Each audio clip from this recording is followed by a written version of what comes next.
abordajes y tratamientos posibles, le llamé a la segunda presentación, con casos denominados trastorno de personalidad en el contexto de pandemia.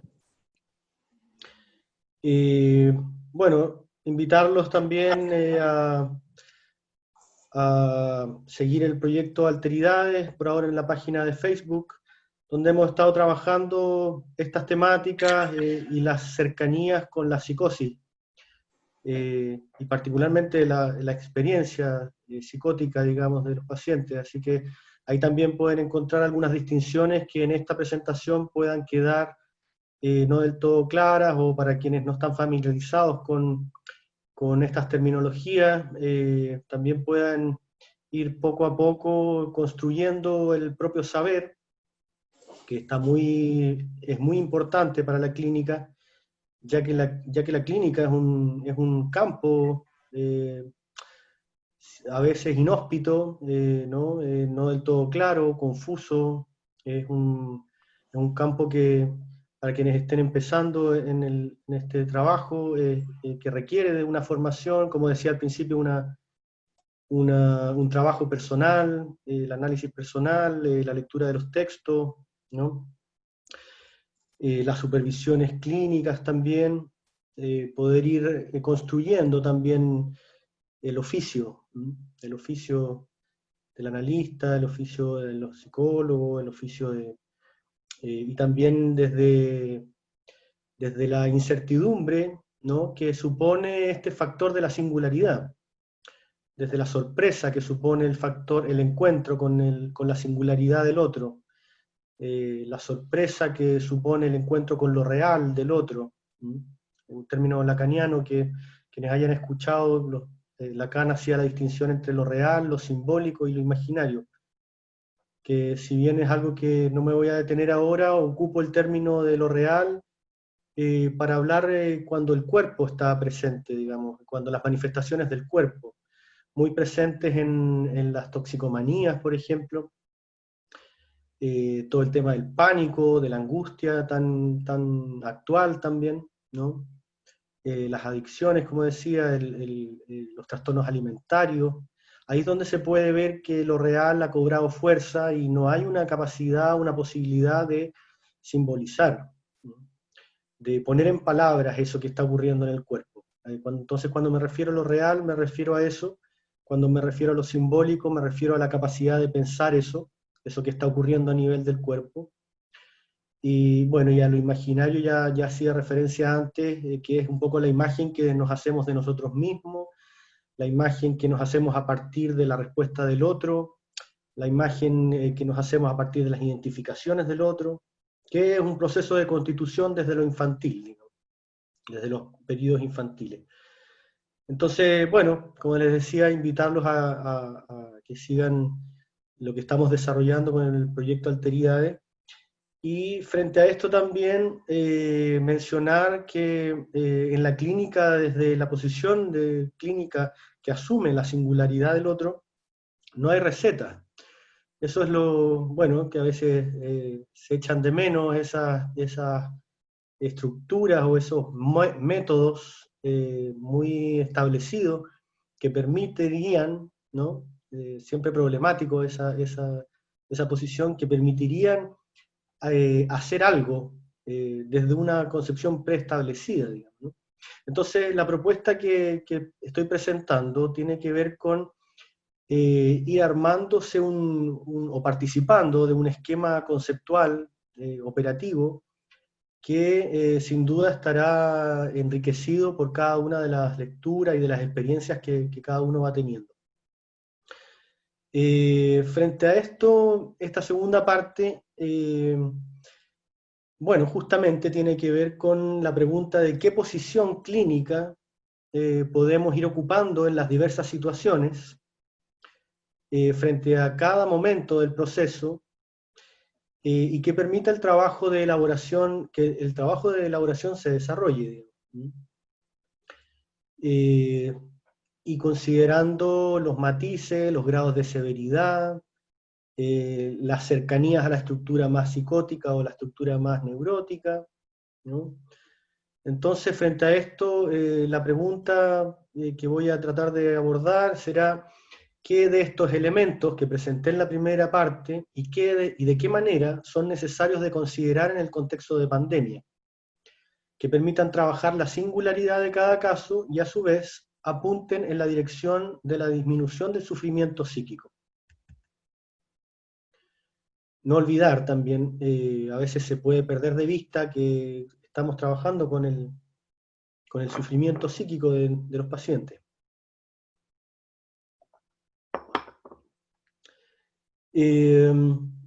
Primeramente, entonces, volveré a mencionar algo que ya señalaba al principio de la jornada y que tiene que ver con cómo pensar el contexto de la pandemia, ¿no? Que es un contexto muy particular, ¿no? Y de una u otra manera, esta pandemia pudiese pensarse que nos impacta a todos, ¿no?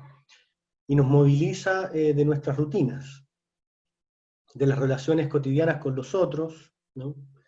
De nuestros espacios físicos y simbólicos, y nos deja en una situación totalmente inédita y anormal. En ese sentido, el contexto de pandemia instala, para unos más o para otros menos, una situación de desorientación, como le planteaba al principio, la desorientación subjetiva, ¿no? Cuando dije la pérdida de la homeostasis al principio, me refiero, para un término más simple, es la pérdida del equilibrio que cada quien va encontrando para situarse en el mundo. Esta desorientación que nos habla de cierta pérdida de los referentes comunes que habíamos establecido.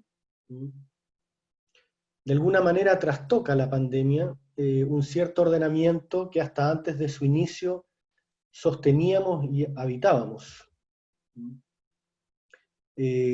Como decía recién, algunos más, algunos menos, pudiese homologarse con esta idea de quedar en alta mar y a ver cómo cada uno puede ir navegando, por así decirlo, ¿no?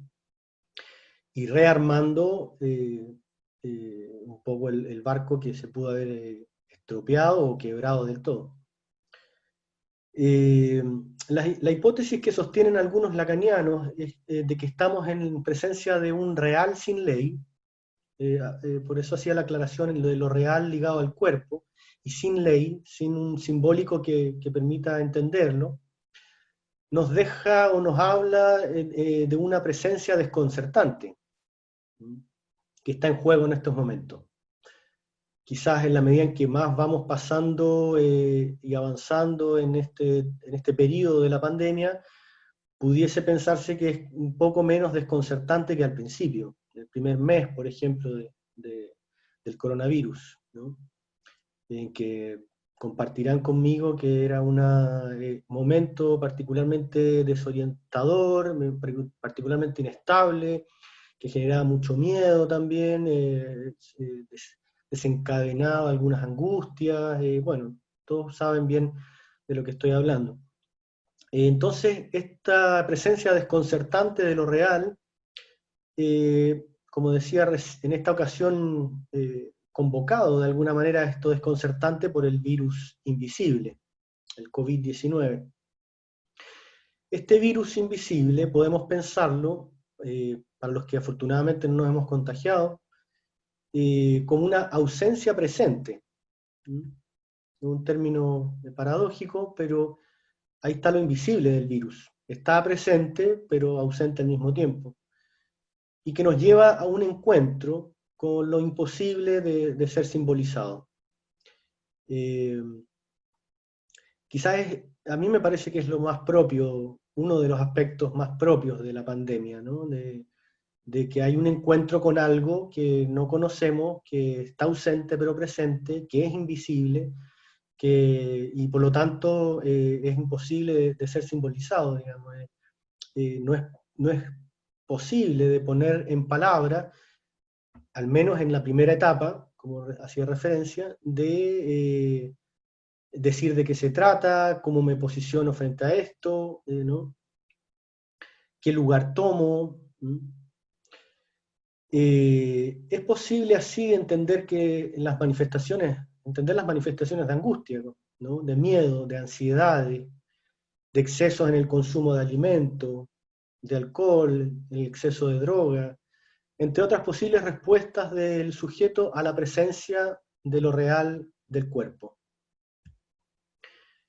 De alguna manera, esto desconcertante que supone la ausencia presente, el virus invisible, me refiero aquí que puede estar tocando algo del cuerpo, puede estar despertando algo del cuerpo.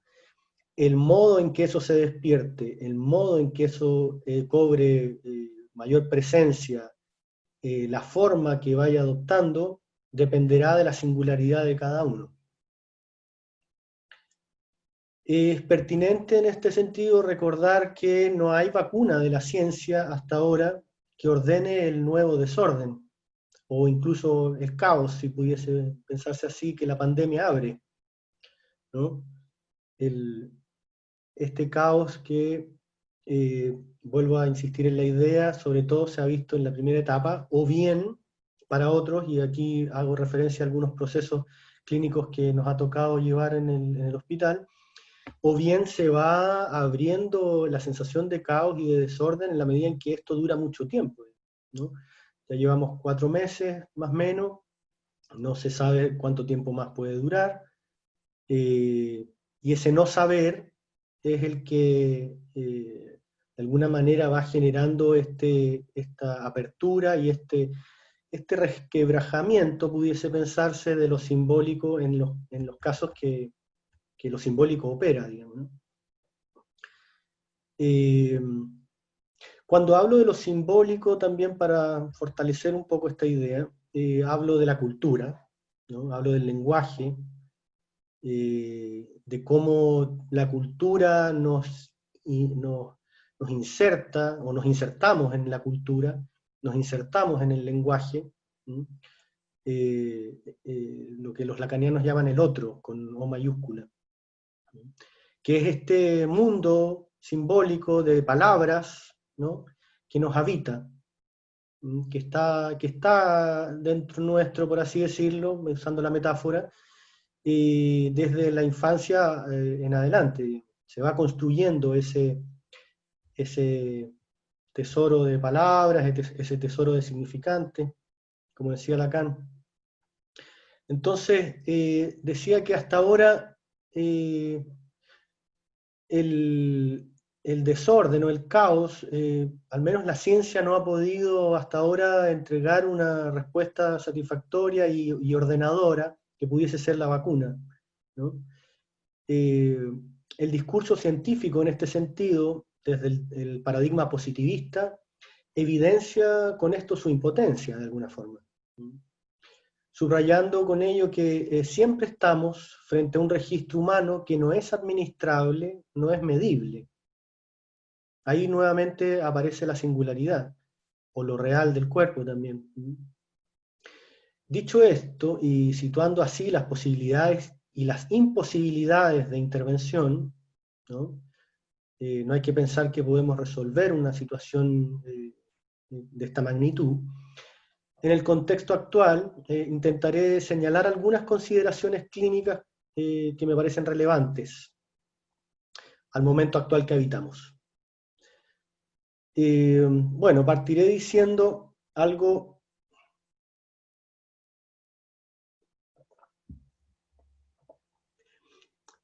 evidente, obvio quizá, pero no por ello menos importante, y a veces lo obvio es muy importante de darle lugar, pero me parece fundamental no olvidar en estos momentos, digamos, aun cuando sea evidente, y es que nuestra intervención se sostiene sobre un marco institucional.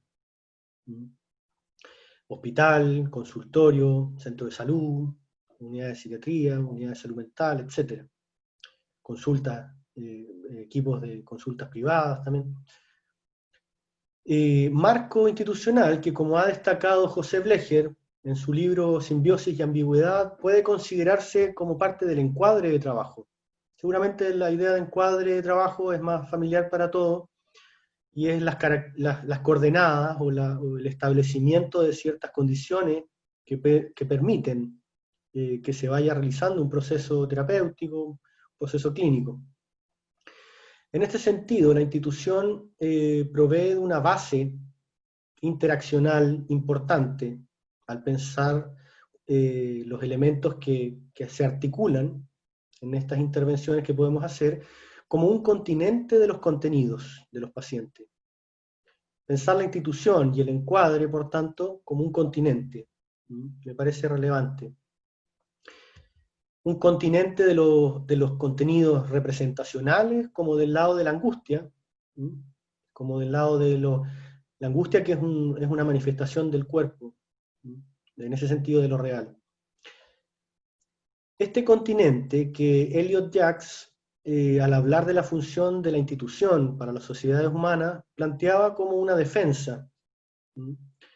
Y fíjense que lo plantea como una defensa frente a las ansiedades psicóticas. Y no hablando de los psicóticos ni de la psicosis, sino hablando en términos generales, digamos. La pérdida de todos los referentes, y si lo pensamos un poco más allá, gran parte de los referentes son instituciones o instituidos, ¿no? Y Elliot Jaques pensaba que sin las instituciones mismas permitían las defensas frente a esas ansiedades psicóticas, un poco de la pérdida, de la desorientación. Las instituciones en ese sentido permiten apuntalar algo, permiten situar algo. Y para lo que les estoy planteando y las intervenciones con los estados límite en este contexto, puede permitir situar y apoyar nuestra intervención sobre elementos estables, pensando que la estabilidad es uno de los horizontes que pudiésemos plantearnos. Parafraseando a Blecher, es el no proceso, ¿no? Es lo que se mantiene estable, lo que no se mueve, los aspectos que no se mueven, o se mueven lo menos posible. Mientras estos elementos estables, lo menos movibles posible, o lo menos que se muevan lo menos posible, se sostienen mientras el trabajo de elaboración y o de construcción se despliega. En estos pacientes la idea de construcción es muy importante, porque tiene que ver con este espacio potencial de la terapia o de la clínica que les mencionaba en la primera parte, de ir creando ciertos sentidos, de ir creando ciertos aspectos, posibilidades de soportes para los pacientes. En ese sentido está usado el término construcción. Ir construyendo, ¿no? A través de las palabras, o en los casos más graves, a través de otras estrategias también, soportes. En estos momentos de la pandemia, caracterizado, como decía, por la desorientación subjetiva que produce, es importante considerar cuándo se hace necesario reforzar el vector de pertenencia de los pacientes a las unidades de salud mental en la que se atienden. Digo el vector de pertenencia haciendo alusión a Pichon-Rivière, cuando habla de, en un grupo, cuando está siendo operativo, cuando está abordando la tarea, hay un vector que es sentirse parte de esto, la pertenencia a lo que se está realizando. Haciendo alusión a ese concepto, creo muy importante dejar establecido que frente a la desorientación que se pudiese producir por el momento actual, los pacientes manifiestan de una u otra manera, muchas veces no de manera explícita, pero que ahí en el hospital, ahí en la unidad, ahí en el consultorio, encuentran un lugar de alguna manera. Lugar que se les hace muy difícil de encontrar, no solo en estas circunstancias actuales, pero se les hace particularmente difícil encontrar en estos momentos. Entonces, ese ser parte de algo, siendo paciente, atendiéndose, ¿no? Estableciendo un lazo de alguna manera, en ese sentido, es necesario reforzarlo, y me refiero, por ejemplo, si un paciente a veces llama para preguntar cuándo tiene la hora, ¿no?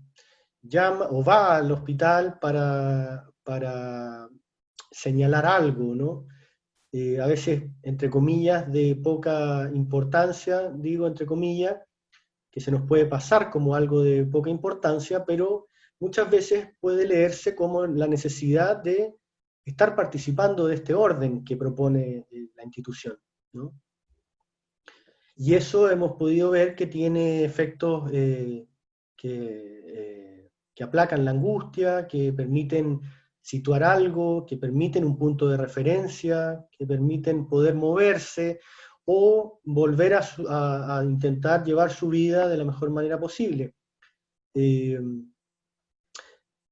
un ejemplo que me comentaba un colega hace años atrás y que puede ayudar a iluminar esto: una persona que se había cambiado de país, hablaba bueno, sostuvo las sesiones con su analista por teléfono, y le decía, la primera pregunta que la paciente hacía es si estaba ahí, digamos, ¿no?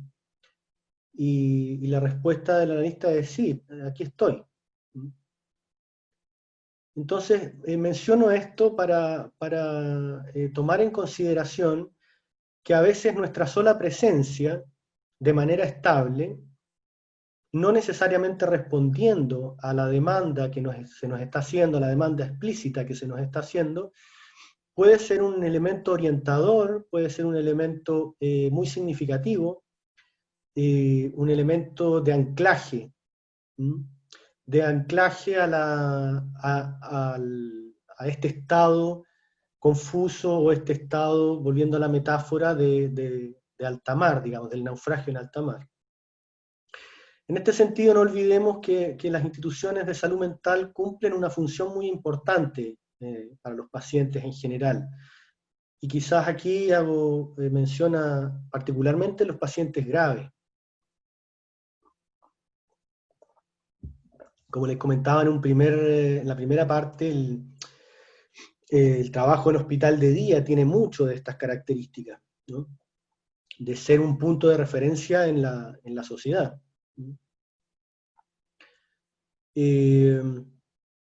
Bueno, y como les decía, tienen una importancia fundamental las instituciones de salud mental, dado que permiten alojar algo de su desorganización psíquica, ¿no? Debido a los altos montos de angustia que han experimentado y que debido a la pandemia se pueden activar. Del mismo modo, es importante considerar que la institución provee, como les decía, de elementos orientadores. Puede pensarse, como mencionaba, en el encuentro mismo con los profesionales, y no solo los tratantes. Quienes trabajamos de manera psicoanalítica requerimos trabajar también con todo el equipo.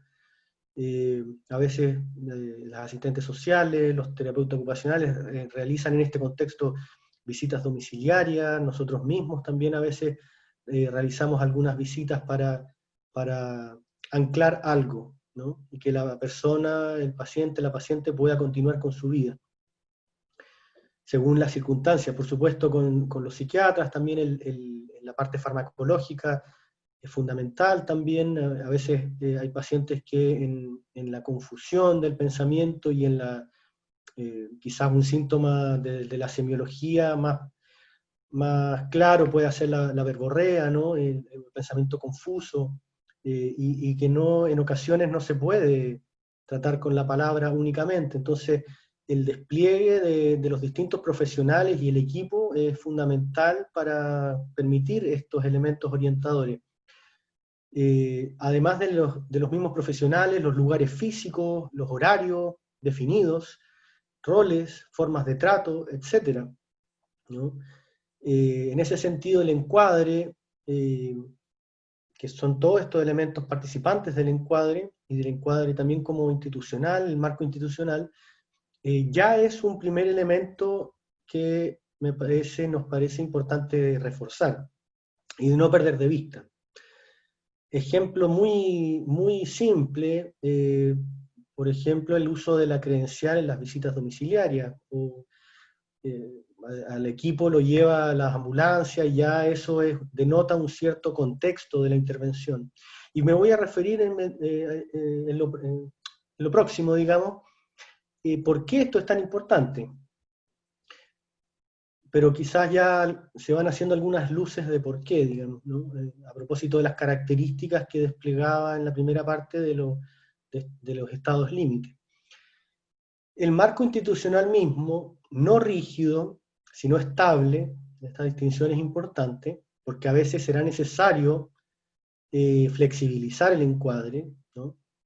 No es lo mismo que un encuadre rígido que un encuadre estable. Permite cierta orientación frente a la angustia que se pueda desencadenar, entonces.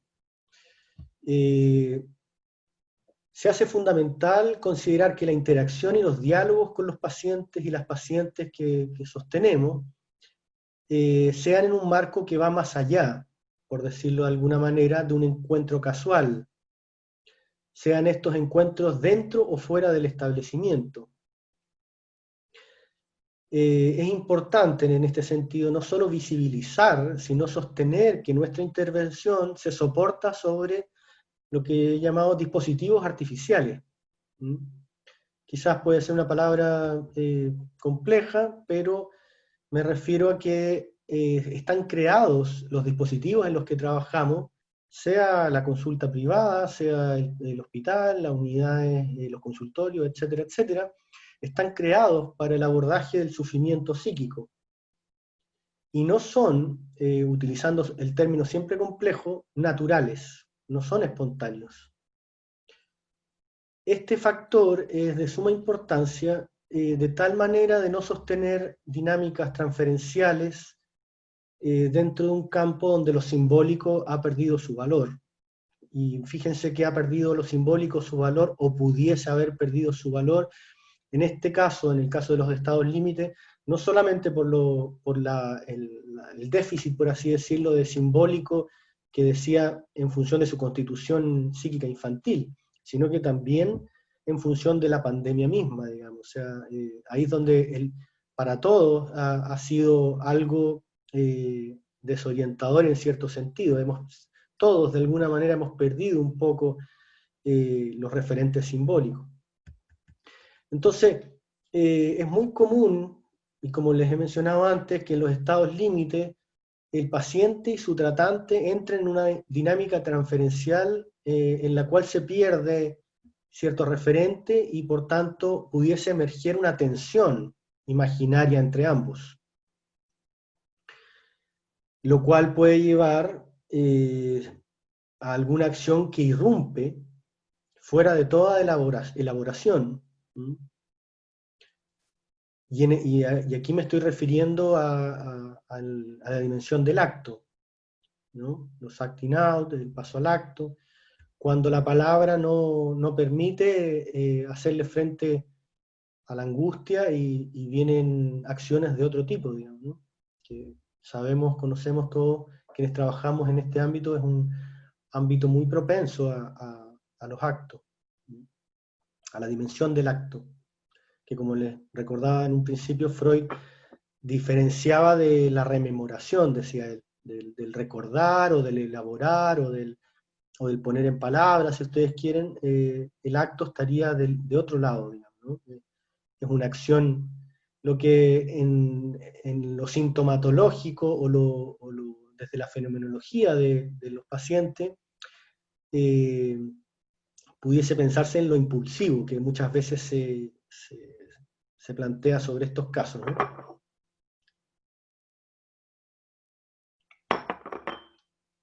No olvidemos, tal como les señalaba en la primera parte, que muchos autores nos advierten de la importante dificultad que ya he mencionado muchas veces de poner en palabras o representarse los procesos internos.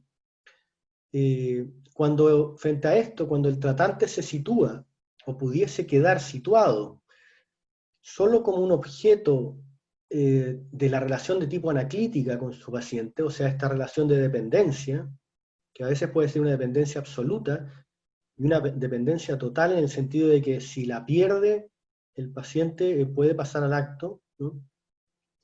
Puede hacer intentos de suicidio, por ejemplo, pero si el tratante queda en esa posición, se está desmarcando de la función de elaboración, del ir pensando lo que le ocurre a los pacientes, ¿no? Y que el propio paciente o la propia paciente pueda ir pensando algo de su propia vida.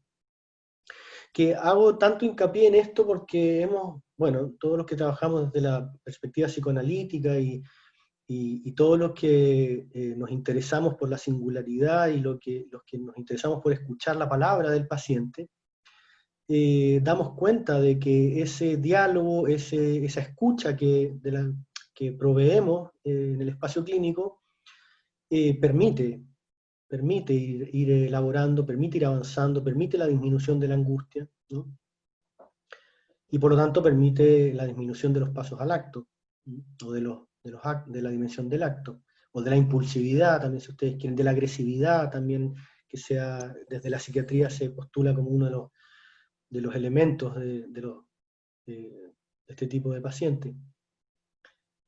Entonces, quedar ubicado en la dimensión de dependencia, ¿no? En la dimensión de objeto de una relación de tipo anaclítica, es muy riesgoso, no es conveniente. Entonces, necesitamos de ir encontrando formas de saber movernos cuando el paciente nos pudiese, inconscientemente también, nos pudiese querer o intentar situar en esa posición, digamos. Esto en la clínica privada, en la consulta, se ve mucho, converso también con otros colegas, que en el llamado fuera de contexto, entre comillas, en el llamado un día sábado, por ejemplo, que pudiese ocurrir cuando se está estableciendo algo de esta dimensión de la relación anaclítica, de sostener la propia vida sobre el tratante. ¿Mm? Hay que buscar maneras, también no dejando a los pacientes sin soporte, por supuesto, eh, cuando hay que ir sopesando, hay que ir considerando cuándo a veces es necesario recibir un llamado, por ejemplo, ¿no? Fuera del encuadre de las sesiones. Lo que se llama el timing, ¿no? Que es ir viendo en qué momento del proceso conviene intervenir, no conviene intervenir, eh, abrir una nueva sesión dentro de la semana, por ejemplo, etc. Esta situación es algo que en los momentos actuales de pandemia se puede ir presentando frecuentemente, la tendencia, por así llamarla, a establecer relaciones más bien anaclíticas, dado que el periodo de anormalidad, como he llamado la pandemia, ha sido prolongado, ¿no? Y en ciertos momentos mayormente angustiante para algunos casos. Por tanto, quienes han podido encontrar soportes más estables, quienes no han podido encontrar estos soportes más estables, requerirán posiblemente intervenciones más frecuentes o que permitan tanto el acompañamiento, y me refiero aquí al término de acompañamiento terapéutico, que bueno, los argentinos han trabajado mucho, como una presencia no anaclítica, ¿no? Pero una presencia, tanto para el acompañamiento como para el proceso de simbolización. Sobre este punto y el mantener una posición clínica que permita la simbolización y no la relación anaclítica de sostén, un paciente y de alguna manera presentando un trabajo, un fragmento muy breve de un trabajo, que donde el tratante se ha desmarcado de la posición anaclítica, ¿no? Habiendo sido en ocasiones solicitado, en su mayor frecuencia, también al desmarcarse en cierto sentido de esa posición y entrar en un trabajo de elaboración aún en las condiciones de la pandemia actual, ha permitido ese desmarcamiento, ha permitido algo de la elaboración. Entonces cito un pequeño fragmento. Dice un paciente: quiero afrontar lo que me está pasando, intentar regular. Fíjese el término, regular. Quiero empezar a intentar hacer yo mismo mis propias cosas, aunque me cueste, porque hasta ahora mis cosas me las hace ella, ¿no? Que es hablando de su pareja.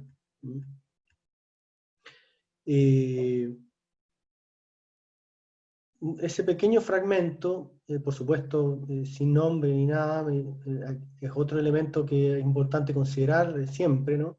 La confidencialidad de los procesos que trabajamos con nuestros pacientes, ya que en ese silencio profesional también hay algo que permite a los pacientes disminuir mucho las angustias. Entonces, es importante que ellos también, o ellas, los pacientes tengan la certeza y la tranquilidad de que, bueno, el equipo profesional puede manejar la información, ¿no? Un segundo aspecto, bueno, antes de pasar al segundo aspecto, hacer referencia a este fragmento, ¿no? Que en un contexto de pandemia quería señalar este fragmento porque fíjense que también pueden ocurrir elaboraciones, digamos, frente a las angustias actuales, a las desestabilizaciones o a las desorientaciones. De todas maneras, si nos situamos no en esta relación de dependencia o de sostén único, permitimos a la vez a los pacientes ir elaborando algunos aspectos personales. En este caso, la posibilidad de hacerse cargo un poco más de su vida, digamos, ¿no? De sus decisiones también.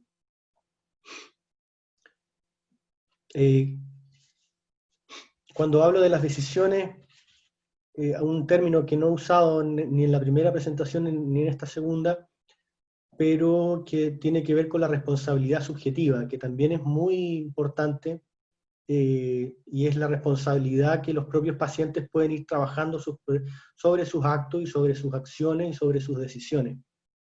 Nos hemos topado en el trabajo en la unidad de psiquiatría de Ovalle, que ese factor es sumamente esclarecedor, sumamente orientador, sumamente estabilizador. Al principio, y hay que hacerlo siempre con el timing necesario, al principio puede generar un poco de rechazo, ¿no? En los pacientes, y por eso hay que hacerlo con un timing importante. Pero en el momento en que algo de su subjetividad es puesta en juego, que en este tipo de pacientes es difícil, pero se puede hacer, es puesta en juego algo de su subjetividad y aparece una responsabilidad sobre lo que está viviendo, lo que está pasando, las situaciones que está enfrentando y de qué manera, ¿no? Muchas veces eso permite localizar algo que antes se vivía como una angustia generalizada, digamos, una angustia total. Nuevamente la metáfora del alta mar, del naufragio en alta mar puede servirnos. De pasar de una angustia generalizada a localizar algo propio, es un movimiento clínico que genera muchas veces efectos terapéuticos, efectos de alivio subjetivo.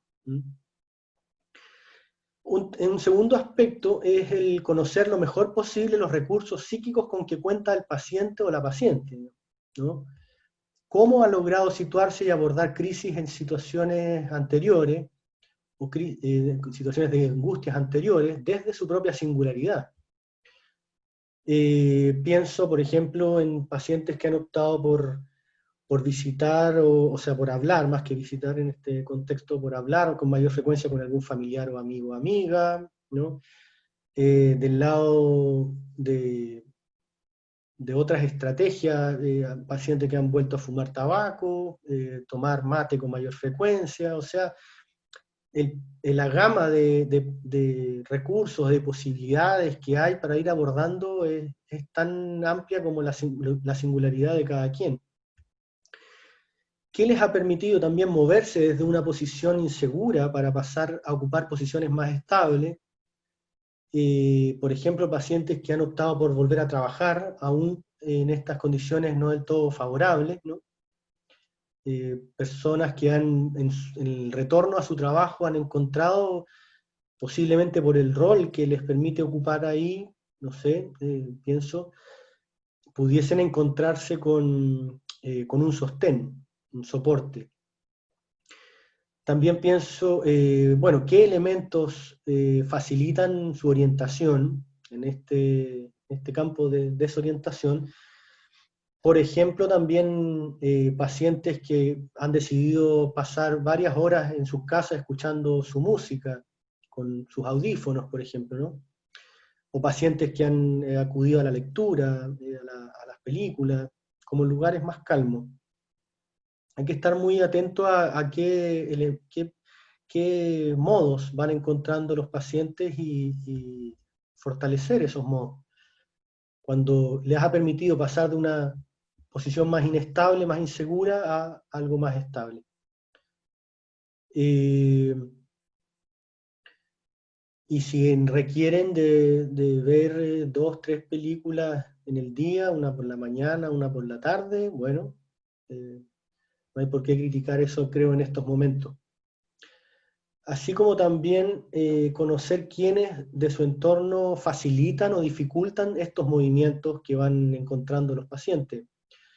Los más cercanos a las estructuras psicóticas o a la psicosis propiamente tal, los recursos son menores, por cierto, y a veces no logran decirle a algún familiar o a quienes están viviendo con ellos en las casas, que le permitan, o que no le dificulten, más que le permitan, que no le dificulten esos movimientos que van encontrando para hacerle frente a la angustia.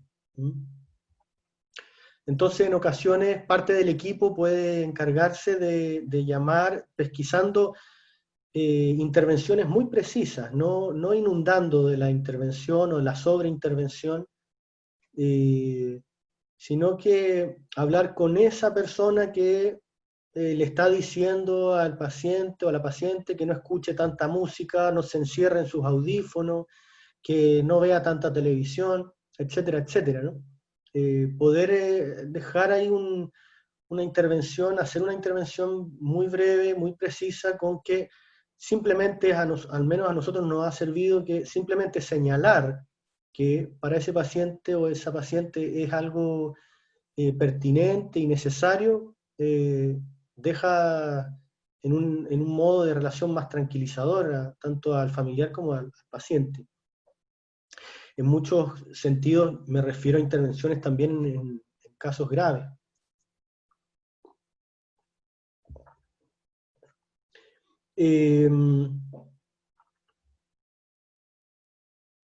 Voy con el tiempo un poco atrasado, así que voy a apurarme un poco a ver si puedo llegar a más elementos. Bueno, como decía, en las estructuras, en los estados límites más cercanos a la neurosis, hay algo que se puede localizar muchas veces y hay un conflicto psíquico que opera. Entonces, trabajar en la elaboración del conflicto psíquico en estos momentos, si es que es necesario para el paciente o la paciente, y así a veces lo hacen saber, que están conflictuados con tal persona de la familia, y ahí uno puede indagar un poco y ver qué de ese conflicto se está impidiendo posiciones más estables, ¿no?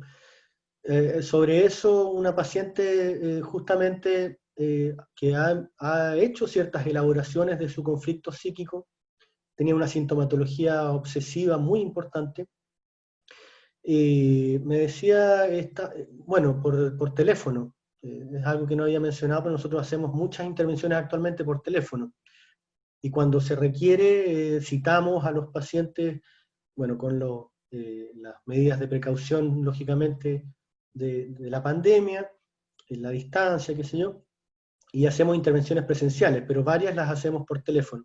También se hacen visitas domiciliarias. Entonces, cuando hay pacientes de cierta gravedad, de cierta severidad de su psicopatología, una de las estrategias que hemos utilizado es sostener el proceso terapéutico telefónicamente, ¿no? El proceso de elaboración. Y en ese contexto una paciente me decía, me he sentido más tranquila, estoy más tranquila, decía. Me he puesto a analizar mi forma de ser, no exploto como antes. Creo que no veía las responsabilidades mías, atacaba a las otras personas. Quizás yo sea la responsable.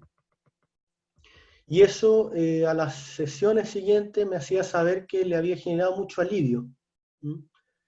Pero eso estamos dentro del campo de los estados límites más cercanos a las neurosis. ¿Mm? Eh, donde si se fijan existe cierta forma o cierto potencial de simbolización, de elaboración propia, digamos. En el caso de más cercanos a la psicosis, muchas veces no se logra articular este campo psíquico problemático, ¿no? Retomando la metáfora ya usada del naufragio, ahí el clínico, en los casos más cercanos a la psicosis, el clínico mismo, como decía al principio, y el trabajo con un encuadre lo más definido posible, pueden pensarse como catalizadores de la tempestad, usando la metáfora, ¿no? La presencia, ¿no? Y sea la presencia, insisto, en que a veces un paciente necesite ir al hospital o al consultorio a hacer saber algo, a preguntar por algo, simplemente a estar 5 minutos, a recibir algo, a recibir el medicamento, etc. El mismo encuadre y el mismo equipo clínico y el mismo establecimiento puede ayudar a catalizar algo de la angustia. Eh, sí, y recordar una frase en este sentido de André Green, que el efecto de esta, así abro comillas, el efecto de esta doble angustia, como les señalaba, de separación o de intrusión del otro, que llega a adoptar formas torturantes, dice Green, recae a mi juicio esencialmente no sobre la problemática del deseo, como en las neurosis. En los casos de los estados límite, recae sobre la formación del pensamiento. O sea, lo que está dificultado es el pensar mismo, digamos.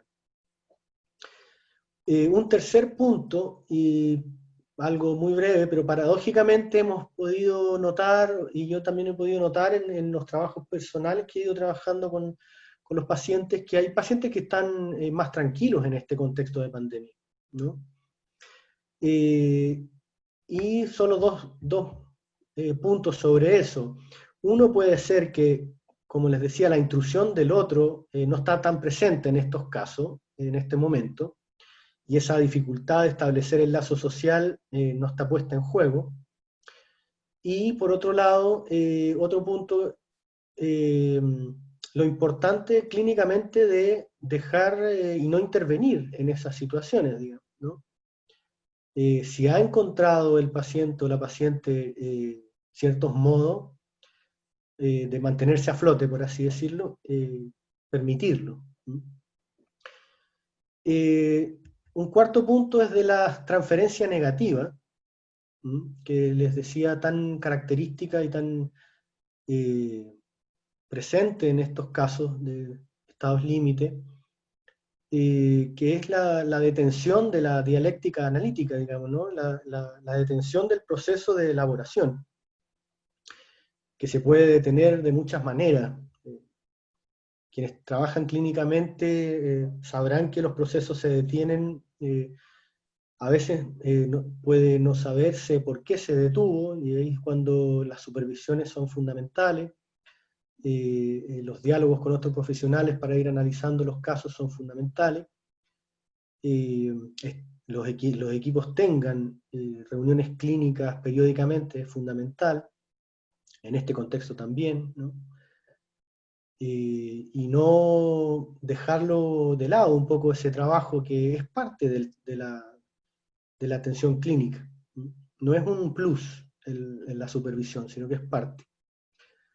En este sentido, de la transferencia negativa, es importante localizar por qué o cuándo se detuvo el proceso, y en base a qué elementos, cosa de poder sortear el impasse y seguir trabajando la elaboración. Y en ese mismo sentido también puedo mencionar que el trabajo anterior a la pandemia, que al menos nosotros como unidad y programa de trastorno de personalidad veníamos desarrollando con varios pacientes durante años, creemos que ha sido relevante como sostén para el momento actual. Yo tengo la impresión de que ha permitido disminuir bastante, en grado importante, la dimensión de la transferencia negativa, ¿no? Los pacientes y las pacientes, por decirlo de alguna manera, confían en que el equipo tratante va a estar para ayudarlos, digamos, ¿no? Conversaba antes de empezar la primera presentación con Luigi que a veces basta darles un número de teléfono, como se ha hecho en varias unidades de psiquiatría o en varios dispositivos de salud mental, darles un número de teléfono para que llamen en caso necesario, digamos. Entonces, y esto nos recuerda la importancia de establecer un trabajo clínico sistemático en estos casos, en los estados límite o los trastornos de personalidad. Me refiero al trabajo anterior a la pandemia, ¿no? Que tiene efectos, tiene resultados. Poder abrir programas definidos para ello, equipos formados y con características específicas que permitan el abordaje de esta forma de vivir, de alguna manera, ¿no? y de sus problemáticas. Sobre la transferencia negativa,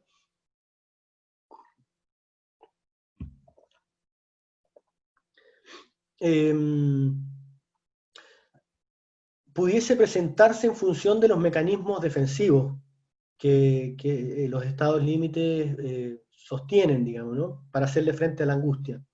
Como sabemos, la idealización del otro, por ejemplo, pudiesen pensar o llevarlos a pensar que en estos momentos somos los tratantes, quienes pudiésemos resolver la situación actual, exigiendo, entre comillas, o solicitando más acciones de las que el equipo puede realizar, o en su opuesto de la idealización, la devaluación, considerando que la intervención de los tratantes no ayuda en nada, la identificación proyectiva también como otro mecanismo que se activa en estos estados, como culpar a los tratantes de lo que se está viviendo, por ejemplo, pudiese ocurrir, y los tratantes quedar ubicados en un lugar más persecutorio, una percepción más paranoide, que también es común, es frecuente, una cierta percepción paranoide de los otros, de los estados límites. Y el abordaje, los modos de abordaje de todos estos momentos de transferencia negativa, asumiendo que los pacientes están en un momento particularmente angustiante, algunos, ¿no? Es fundamental considerar el movimiento necesario como clínico, como tratante, frente a el paciente o la paciente, en el sentido de la distancia clínica pertinente, lo llamamos así, con el paciente, una distancia clínica pertinente, por decirlo de algún modo, ni más ni menos, ¿no? No intervenir más ni intervenir menos. Ese punto, que no es fácil de establecer, en qué punto me puedo situar para que el trabajo de elaboración se siga desarrollando, ya que sabemos que la elaboración misma hace de sostén al momento actual. En qué punto me puedo situar es fundamental, y irlo trabajando de manera profesional con los otros profesionales del equipo, y ir supervisando en ese sentido la distancia clínica pertinente en la que como clínicos nos podemos situar. Y estar atento a los movimientos que hace el paciente o la paciente.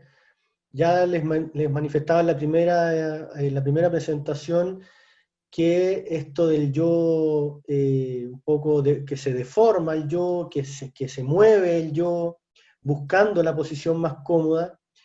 Entonces, si tomamos esa hipótesis, esa oscilación de los pacientes en la relación con el otro como algo propio, constitutivo de la experiencia de los estados límite, no como una excepción y no como un síntoma, no como un fenómeno, ¿no? Sino que algo ligado a la propia constitución.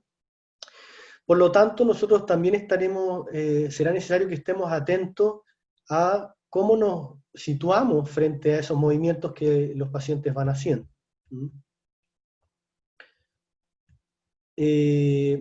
Racial sobre esto dice algo muy interesante, y les voy leyendo.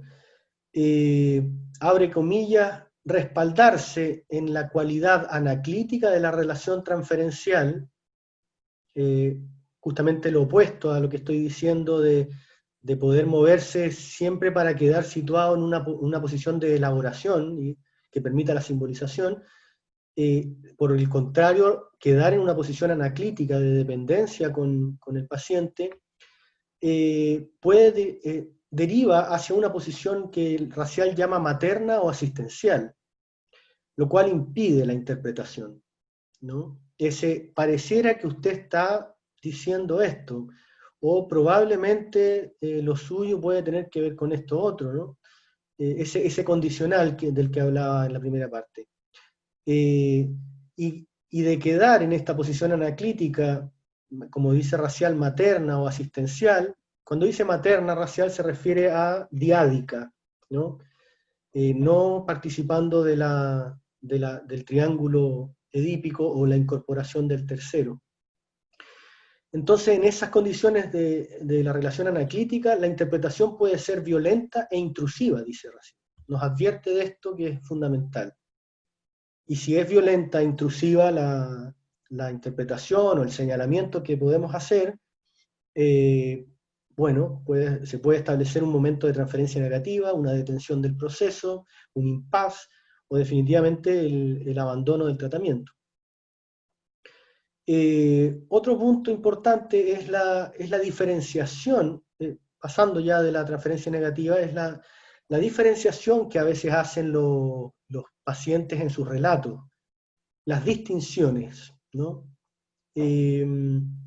Cuando han disminuido las defensas, cuando se han podido trabajar y por lo tanto vuelven a situarse a partir de un relato y vuelven a contarle al analista, al clínico, lo que están viviendo, digamos, los pacientes, ahí se puede estar muy atento a las distinciones que van haciendo. Distinciones a veces mínimas, pero esas distinciones pueden permitir el proceso de simbolización, ¿no? Voy a dar algunos ejemplos. Decía una persona, desde que estoy hablando de esto, estoy mucho más tranquila. Me sobreexijo y exijo a los demás, me he dado cuenta, ¿no? La vida mía no es la de ellos. Fíjense en las distinciones que establece. Y esto lo planteo porque el proceso de diferenciación, como ya les decía en la primera parte, se hace difícil a veces en estos pacientes, la diferenciación frente al otro. Entonces, cuando en el relato empiezan a aparecer estas distinciones, reforzarlas, reconocerlas, ¿no? Y dejarlas un poco como parte de la posibilidad de situarse, ¿sí? Siempre con la idea de poder ir orientándose, para los pacientes se puedan ir orientando. Otro fragmento muy breve dice, no quise seguir donde mis papás, ya que los puedo contagiar a propósito de la pandemia. He ido aprendiendo cosas sola, mi independencia, no tener que dar explicaciones si hablo o no hablo. Esto es muy común también en varias personas, en varios pacientes que estas distinciones que hacen si hablo o no hablo, cuando el proceso va avanzando, ¿no? Aprendiendo sobre estar solo, la independencia, y a esas distinciones me refiero con poderlas ir anclando de alguna manera, ¿no? En los diálogos con los pacientes. Otro fragmento dice, antes era otra persona, nada me importaba, nada era serio, todo lo tomaba a la chacota, he puesto de mi parte, así lo elegí. ¿Mm? Esta distinción entre lo serio y lo no serio, ¿no? Ahí se puede seguir trabajando, por ejemplo, ¿y qué es lo serio para usted, ¿no? ¿Qué es esto que no es serio, ¿no? Ahí se puede establecer una distinción y nuestra intervención se instala ahí, dentro de esta distinción que se van haciendo, estas distinciones. En particular en los estados límite, una de las, justamente de las distinciones que se les hace bastante difícil, a mi entender, establecer, es lo público de lo privado. Mi trabajo he podido escuchar esta problemática que el paciente o la paciente se le hace muy difícil a veces distinguir qué es lo público o qué es lo privado y qué es lo público, digamos. Y en ese sentido, qué es lo que comento y qué es lo que no comento, qué es lo que mantengo para mí o para mi pareja o para mi familia y qué comento para otros, ¿no? Cómo me sitúo, cómo me posiciono en el espacio público, sin abrir mi privacidad necesariamente, ¿no? Esa dimensión muchas veces se hace muy compleja y en la medida en que van apareciendo eh, soluciones, por así decirlo, de los propios pacientes, en la propia singularidad de los pacientes, que van anclando, volviendo a usar el término, lo privado como diferente de lo público, pienso que conviene mucho fortalecerla. Finalmente, para ir terminando, volviendo a la idea de refugio narcisista, no olvidemos que el gran mecanismo defensivo que les planteaba en la primera parte en estos casos es la decisión, un tipo de decisión de los estados límites, ¿no? Diferente de una decisión de las otras estructuras, en este caso de la A estructura. Esta decisión supone que queda una parte del narcisismo, como les comentaba también en la primera parte, y en ese sentido, ese lugar, el lugar narcisista, en ocasiones de la pandemia, pudiese ser un refugio al cual los pacientes echan mano. De alguna manera, si es que encuentra en los audífonos una posibilidad de estar tranquila consigo misma o tranquilo consigo mismo durante horas, pudiese estar algo de ese refugio también, ¿no? Que les permite esta decisión, como decíamos, distinguir o separarse, por así decirlo, de la realidad objetiva, justamente la realidad actual de la pandemia, ¿no?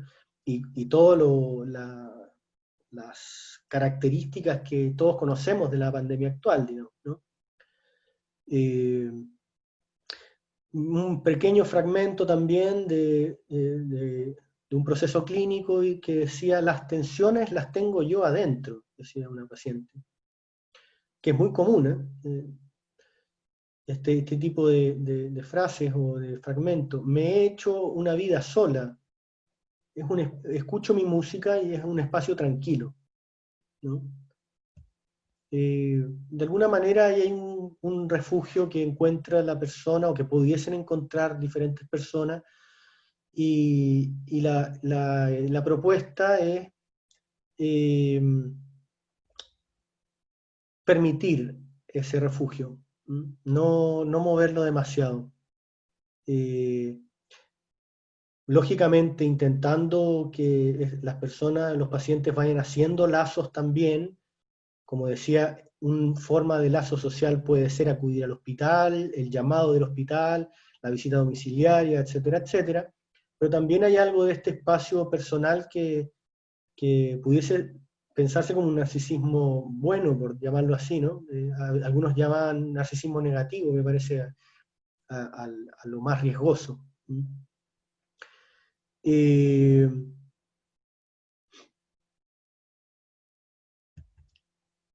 Bueno, y por último, para ir terminando, así como varios analistas nos planteamos en la clínica de la psicosis, tener precaución con arrebatarle el síntoma psicótico al paciente.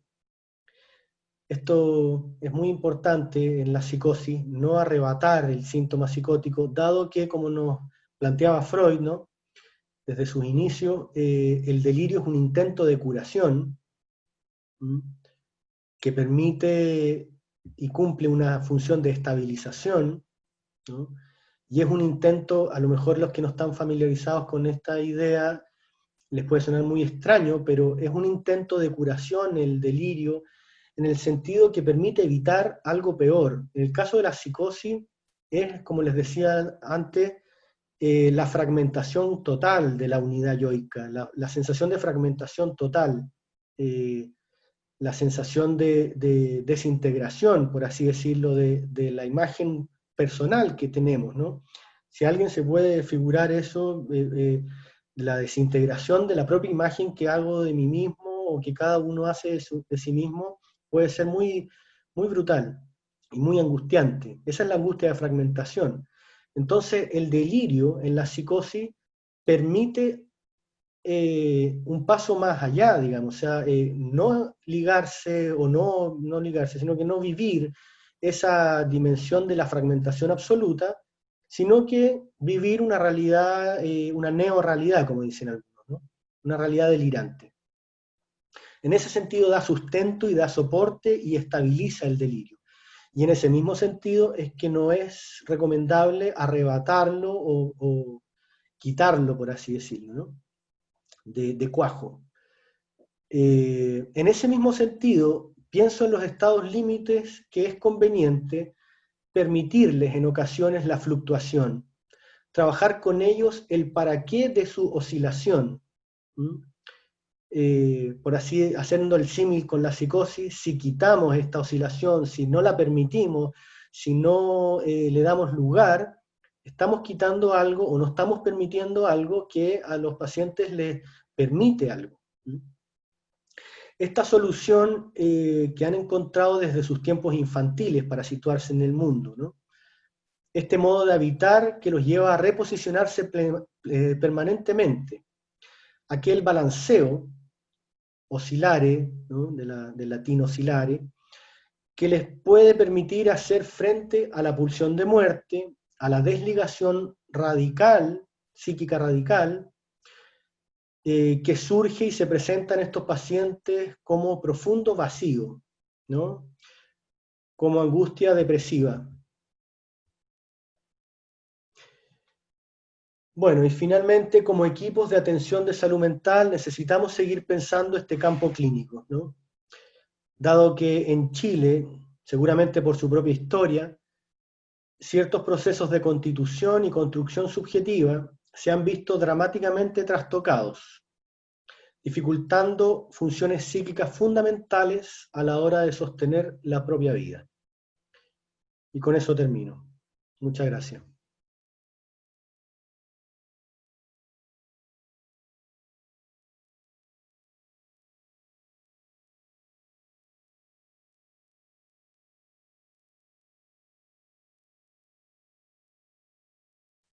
Sí, me parece relevante, fundamental, muy atingente, porque efectivamente ocurre, yo también he podido observar estos fenómenos en las literaturas, en la literatura acerca de este trabajo, también de ciertas líneas teórica, clínica, práctica, también se trata, como tú decías, como una suerte de objeto de estudio, ¿no? o sujeto de estudio, yo creo que es más bien un objeto de estudio, y apuntando o asumiendo la cronificación de estos pacientes, digamos. Tanto, como tú bien dices, de los trastornos de personalidad o los estados límite, como de la psicosis. En ese sentido, la propuesta que yo presento toma en consideración, por cierto, la línea psicoanalítica, algo también de la psiquiatría clásica, ¿no? Pero toma esos marcos teóricos porque justamente permiten pensar la movilidad del caso, los movimientos que el caso supone, los movimientos del sujeto, como tú bien dijiste, y en ese sentido las soluciones que cada sujeto va encontrando. Entonces, efectivamente, la noción de singularidad en psiquiatría, en salud mental, en psicoanálisis, en psicopatología, en psicología, la noción de singularidad es una noción que nos permite operar de otra manera, nos permite situarnos frente al paciente o a los pacientes de otra manera, nos permite escuchar a los pacientes de otra manera, y respetar, por así decirlo, los movimientos en ocasiones aliviadores, ¿no? De alivio subjetivo que cada paciente va encontrando, y trabajar con ello, ¿no? En este sentido es trabajar con la palabra del paciente, ¿no? Y no con el saber preestablecido que en ocasiones, por ejemplo, en la actualidad la psiquiatría instala un cierto discurso que se refiere a la sintomatología desde las nociones de la semiología, digamos, ¿no? Entonces, efectivamente, el paciente o los pacientes empezamos, los que pueden empezar a trabajar desde esas nociones, empiezan a perder de vista al sujeto, empiezan a perder de vista la palabra del sujeto y el modo de habitar el lenguaje y el mundo y las relaciones con los otros de los propios sujetos. Esto es, claro, por un intento de categorización a partir de la psiquiatría moderna, digamos, desde el 1950 probablemente en adelante, la aparición de los DSM han tenido mucha incidencia en esto. DSM-3, se incorpora en 1980 el diagnóstico de trastorno límite de la personalidad, y como decía al principio, se incorpora en una manera muy estática desde mi perspectiva y desde la perspectiva que trabajamos en el programa y en la unidad de salud mental de Ovalle, de psiquiatría de Ovalle. Entonces, si bien ese intento categorizador pudiese permitir orientar algo, yo creo que el diagnóstico y esas categorizaciones y esas categorías nosológicas, ¿cierto? Y esa descripción sintomatológica nos puede permitir en algo a los equipos tratantes, a los profesionales, pero de poco les sirve a los pacientes. En un principio, cuando hablé del acto de diagnosticar o el ejercicio de diagnosticar, pensaba en que de qué le sirve al paciente que le demos un diagnóstico, ¿no?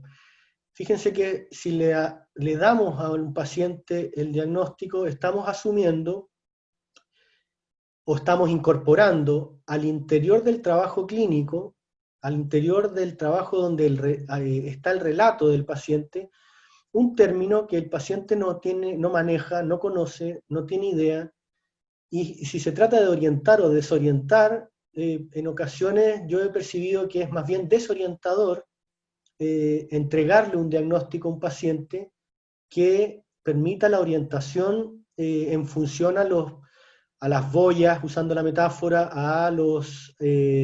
a las distintas representaciones que puede ir encontrando en su trabajo personal, ¿no?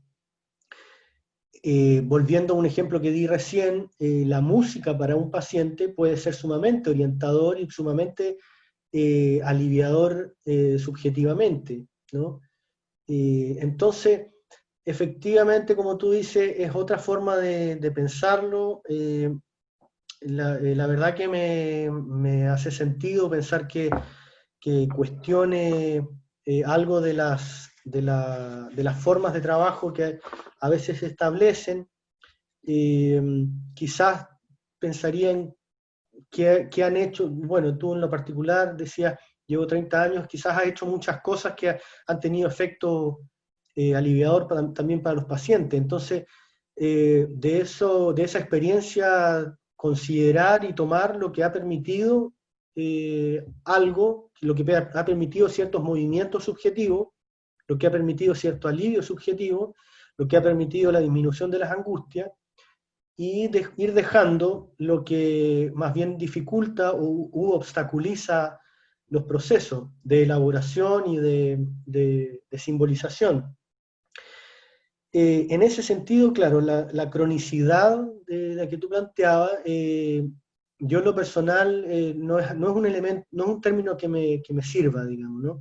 Que me permita, sino que si es que hay algo de lo crónico, porque lo crónico siempre se asocia como a una enfermedad que es para toda la vida, ¿no? O una psicopatología en el caso de nuestro campo, una psicopatología que es para toda la vida.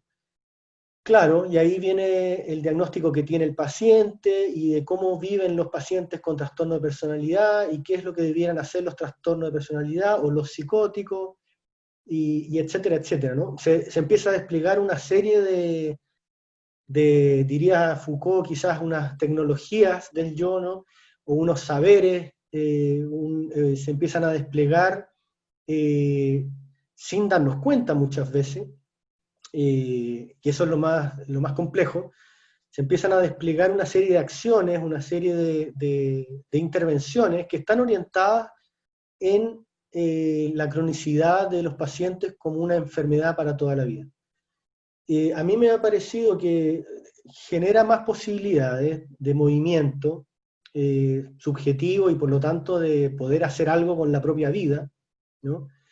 Por una parte, de trabajar en que un paciente o una paciente vaya reconociendo lo que ha vivido, reconociendo lo que le ha tocado vivir en ocasiones, ¿no? Cuando hablábamos del trauma desorganizador precoz, son elementos que el niño o la niña nunca pudo manejar, ¿no?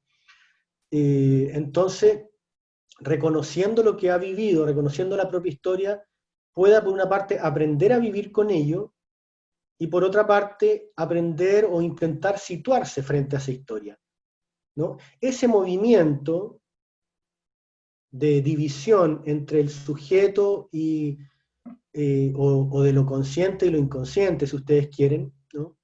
Esa distinción de cuando hay alguien que se trata de posicionar frente a su propia vida, ¿no? Habitar su propia vida, nos ha hecho pensar en los procesos, en cómo los procesos van avanzando también, ¿no? Entonces, sí, yo también estoy de acuerdo contigo en que se pueda cuestionar la cronicidad, ¿m? Esa idea de la cronicidad tan problemática. Por último, bueno, las herramientas para la psicosis, eh, hay algunas que están dentro del mismo lado de lo que he planteado en cuanto a los trastornos o los estados límites más cercanos a la psicosis. Un poco de trabajar como continente de los contenidos, ¿no? Trabajar como continente en el sentido también de darle forma, de hacer diferenciaciones, cortes, me refiero a cortes con los horarios, los pacientes psicóticos que van a hospital de día saben que empezamos a las 9, saben que tomamos desayuno a tal hora, que almorzamos a tal hora, que hay taller de tal tipo de las 10 a las 11:30, que tal persona está encargada de hacer el aseo de tal lugar, porque se reparten los pacientes el aseo de la casa, de esta terapéutica que les decía. eh, esos roles, esos lugares que van ocupando en la relación dentro del hospital de día, les permiten ir, como he dicho, ocupando un lugar, ocupando una posición frente al otro, ¿no? Van ordenando esta experiencia a veces un poco caótica que tiene que ver con la angustia de fragmentación, ¿no? Entonces, por ahora, pudiese mencionar varios elementos más quizás, pero por ahora creo que el hacer de continente y poder trabajar con la propia presencia sin responder a la demanda del otro, sino que estar presente de manera estable, como decía, creo que para la psicosis es muy importante. Eh, Quizás un segundo punto para dejarle también espacio a otras preguntas. Un segundo punto es hacer un señalamiento que con los pacientes psicóticos también se puede dialogar, digamos, ¿no? Eh, también es importante no considerarlos como objetos de estudio, sino que como sujetos de palabra. Eh, Mi experiencia dice que en las primeras sesiones, a veces un paciente en la terapia individual, digamos, en los procesos de trabajo individual, en los diálogos con los psicóticos, en las primeras entrevistas aparece toda la sintomatología o lo más desorganizado, pero ya al poco tiempo pudiese decir algo, por decir algo digo, al mes, que son sesiones semanales las que hay en hospital de día, a los 2 meses, a los 3 meses, ¿no? Ya algo se va anclando. Y eso, mi experiencia me ha permitido, me permite decir que una vez que se empiezan a anclar ciertos elementos propios de la vida de los pacientes psicóticos, la sintomatología, incluso la fenomenología, o sea, de cómo se presenta fenomenológicamente el paciente frente a uno, cambia muchísimo. ¿Mm? Y no quisiera plantearlo así, pero tiene algo de eso, como es bastante impresionante ver cómo pacientes que estuvieron 20 años sin un tratamiento de ser escuchados, por ejemplo, sin un tratamiento de una psicoterapia de la psicosis, eh, estaban cronificados, tal cual, como tú dices, y en 3 meses, no se trata de esto de ni de magia ni de ni una panacea, ¿eh? Pero en 3, 4 meses, 6 meses, un año, 2 años, dependiendo la severidad, vuelven a situarse como sujetos, digamos, frente a otros, con sus delirios, a veces con sus alucinaciones, a veces disminuyendo mucho sus alucinaciones y sus delirios, a veces desapareciendo prácticamente. Eh, Muchos pacientes han vuelto a trabajar de los que pasan por hospital de día o a estudiar, ¿m? Y pacientes que son muy, muy graves.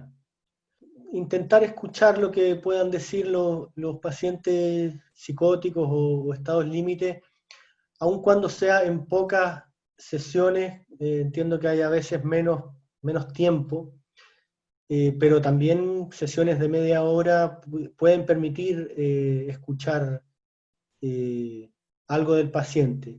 Y cuando hay algo que surge, eh, tiene efectos a veces, tiene efectos estabilizadores.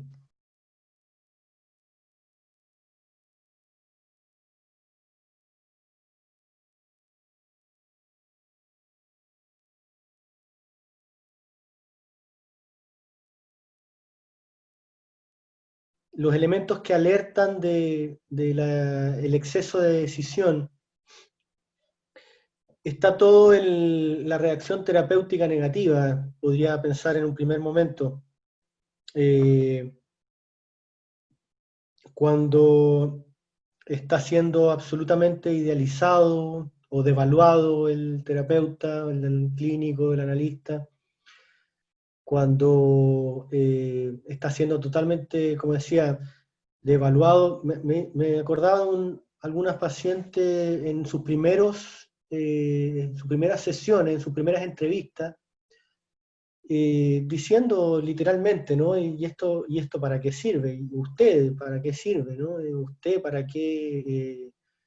¿En qué me puede ayudar? Usted no me puede ayudar en nada, ¿no? Eh, cosa que hay que estar muy atento de no, por supuesto, no responder a esa interpelación, a esa transferencia negativa, ¿no? Pero sí nos alerta de que el Estado, en este caso el ejemplo que estoy dando, nos puede estar alertando de que la situación misma a la que se está, entre comillas, enfrentando un paciente, eh, la situación terapéutica, ¿no? La situación de empezar a pensar sobre su propia vida, o la situación de algunas preguntas que le puede hacer el clínico, la situación de estar en el hospital, o de estar en un box, o de asumir que es, entre comillas, como asumirse como paciente, estar frente a todo el dispositivo clínico, hospitalario, que hay muchos pacientes que no necesariamente están acostumbrados. Toda esa situación pudiese ser muy ansiógena o muy angustiosa, y hace que active los mecanismos, el mecanismo de decisión, y por lo tanto el de proyección, o el de evaluación o de idealización, o los que mencionaba, ¿no? El de identificación proyectiva. Entonces, cuando estamos más cerca de situaciones que pueden ser mayormente angustiantes para los pacientes, y como manifestaba al principio, si hay algún tipo de angustia a la que se acercan los estados límites, sería la, la angustia de separación en el continuo, o en el péndulo, frente a la angustia de intrusión. El mecanismo, no hay que olvidar que sirve para defenderse de eso, de la angustia profunda, ¿no? Entonces, ahí es donde puede operar el exceso de decisión. ¿Mm? Eh, en momentos cuando está este vacío existencial, que es muy riesgoso, clínicamente hablando, es muy riesgoso porque efectivamente no hay palabra ahí, no hay simbólico, no hay anclaje a nada, ¿no? Hay soledad absoluta, como se manifiesta sobre la psicosis, por ejemplo. Si hay algo que el psicótico vive de manera muy dramática, es su soledad, ¿no? Es una soledad radical, no es como la soledad del neurótico, que a veces se puede sentir un poco solo, digamos, y echa mano de las amistades, o de la familia, de la pareja, etcétera, ¿no? Sino que es la angustia de la soledad más dramática, de no tener contacto con nada ni con nadie. En el caso de los estados límite, es la angustia esta de la pérdida absoluta del otro, o la pérdida de la representación del otro, o la angustia de la intrusión total. Entonces, habrá que estar atento en ese péndulo.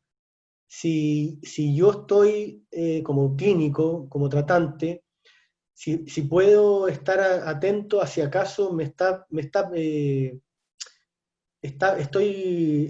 dejando de estar presente en su mundo representacional, eh, en el paciente o en la paciente, o estoy demasiado intrusivo, por decirlo así, ¿no?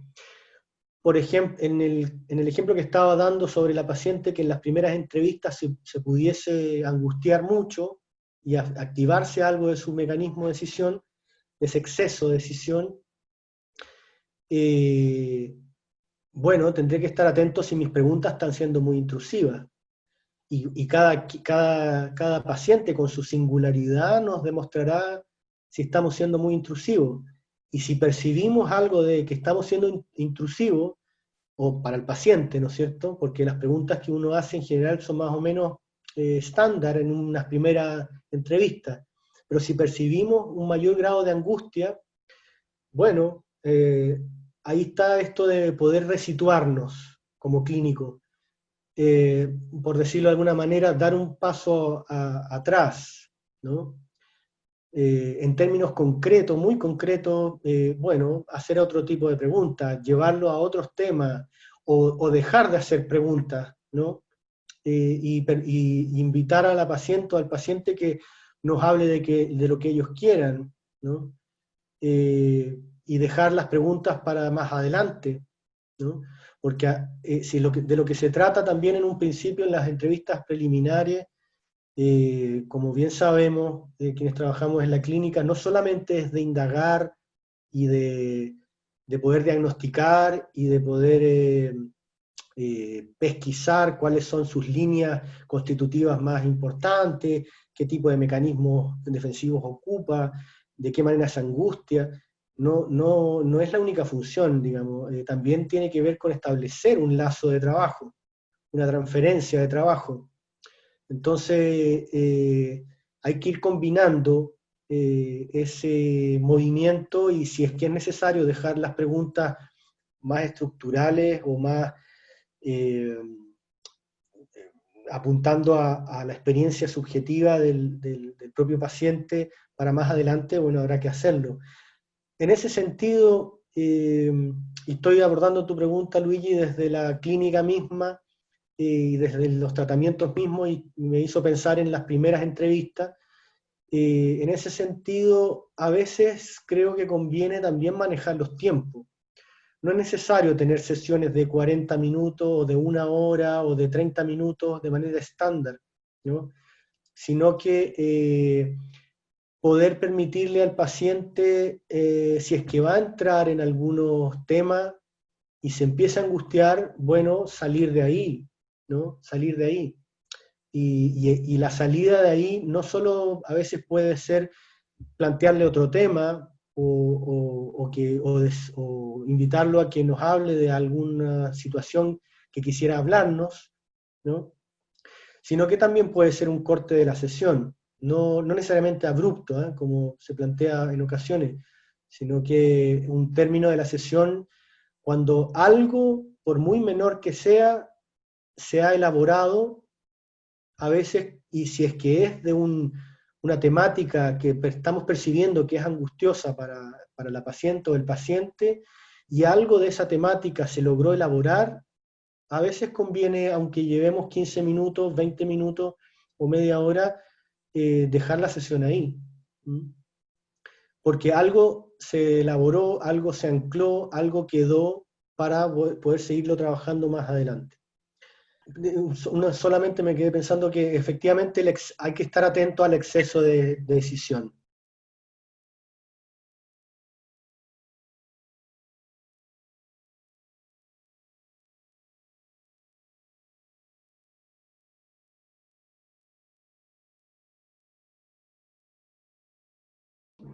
Bueno, es un desafío, me parece, cómo dejar este elemento de la oscilación, dejarlo en perspectiva, no perderlo de vista.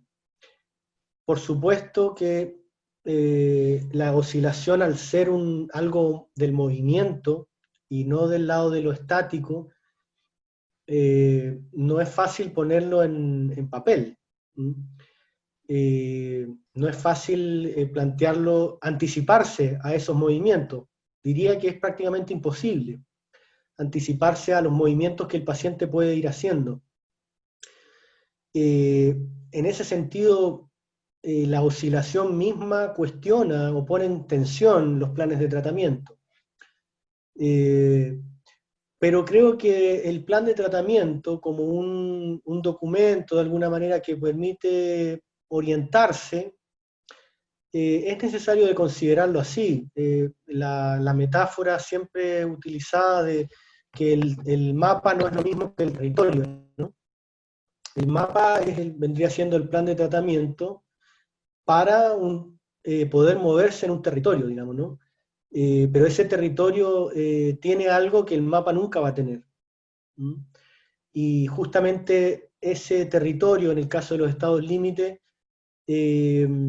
tal como les presentaba y les manifestaba sobre todo en la primera parte, bueno, en la parte clínica también, ese territorio, al asumir la idea de la singularidad, de lo real en juego,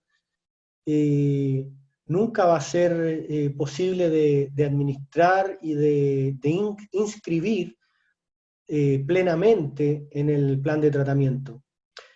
Entonces, yo invitaría a que los planes de tratamiento sean un mapa que nos permita orientarnos, por ejemplo, qué tipo de estructura creemos que tiene el paciente, si está más tendiente a lo neurótico o a lo psicótico, si hay algunas manifestaciones de sus mecanismos defensivos, si hay algunas manifestaciones de con qué tema se angustia, que eso es lo fundamental, o sea, dentro de lo que estoy nombrando es uno de los puntos también fundamentales, donde como decía al principio, con qué se angustia, con qué se acobarda, qué lo inhibe, ¿no?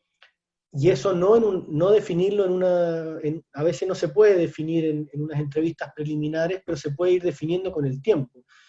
En ese sentido, el plan de tratamiento debiera ser, a mi juicio, una herramienta no estática, ¿no? Que pueda ir recibiendo los inputs, por decirlo, eh, los inputs que el propio tratamiento, el propio proceso, el propio sujeto, para que trabajemos con el sujeto, va incorporando al plan de tratamiento. Y si es necesario ese plan de tratamiento, poder moverlo también, redirigirlo, bueno, que pueda ser así. Esta oscilación de los pacientes es así.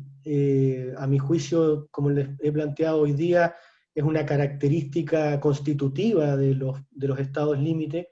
No es una casualidad, no es una contingencia, no es una impulsividad, sino que es un modo de estar también, que supone la necesariedad de esta oscilación.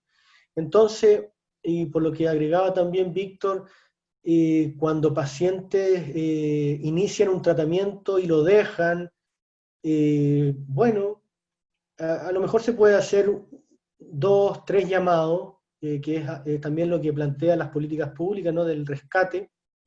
Se pueden hacer algunos llamados tal como decía hace un principio, hace un momento, ¿no? Para manifestarle a la paciente, al paciente que la posibilidad de seguir trabajando está, ¿no?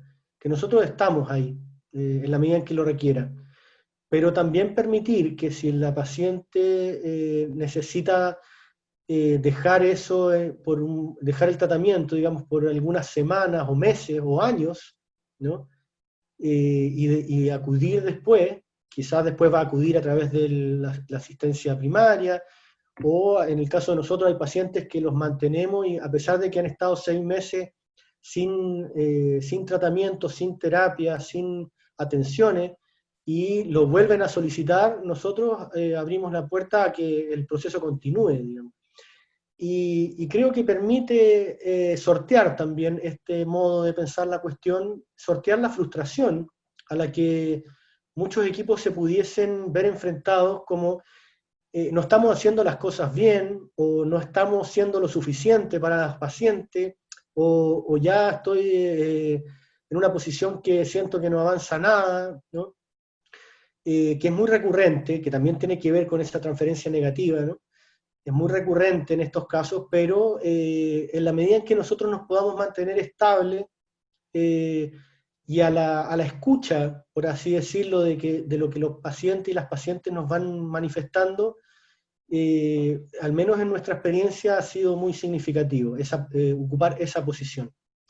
Entonces, para redondear la idea, los planes de tratamiento pudiesen también incorporar la dimensión de la oscilación, pudiesen incorporar la dimensión del movimiento que los pacientes nos van manifestando. ¿Mm? Entonces, puedan irse replanteando de alguna manera y el mapa que nos vuelva a servir para ir trabajando con el territorio, ¿no?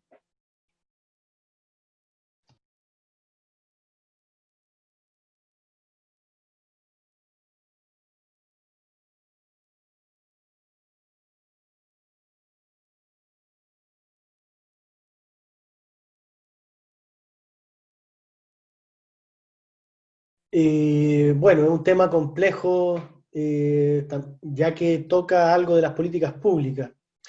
Y es un tema complejo en el sentido de que se nos llama a, entre otras cosas, por ejemplo, a que el paciente tiene derecho a conocer su diagnóstico. Bueno, la singularidad siempre pone en cuestión o en tensión la generalidad, el para todos.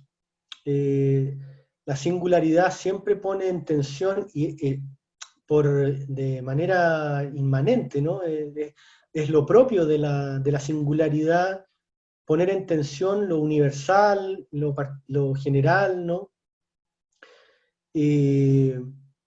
Entonces, si partimos de esa base y estamos diciendo que el trabajo con la singularidad tiene muchos efectos de alivio subjetivo, da muchas posibilidades de trabajo, quizá uno pudiese decir que da tantas posibilidades de trabajo como singularidades hay.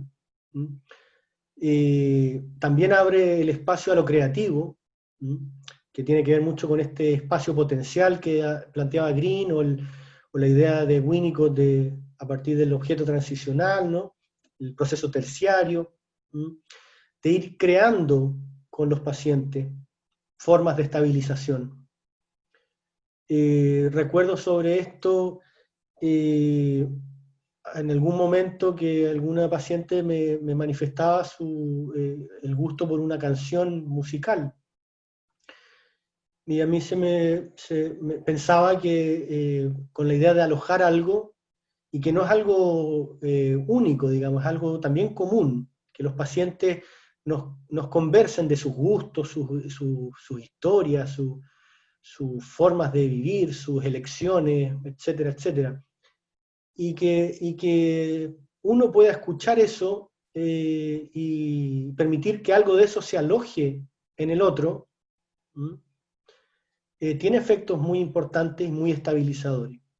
Entonces, si pensamos que la singularidad siempre pone en tensión algo del universal, y los diagnósticos psiquiátricos, incluso las categorías psicoanalíticas, las grandes estructuras también, la semiología o toda la nosografía más bien psiquiátrica, toda la historia de la psicopatología que ha sido un intento de categorizar de alguna manera el malestar y el sufrimiento humano.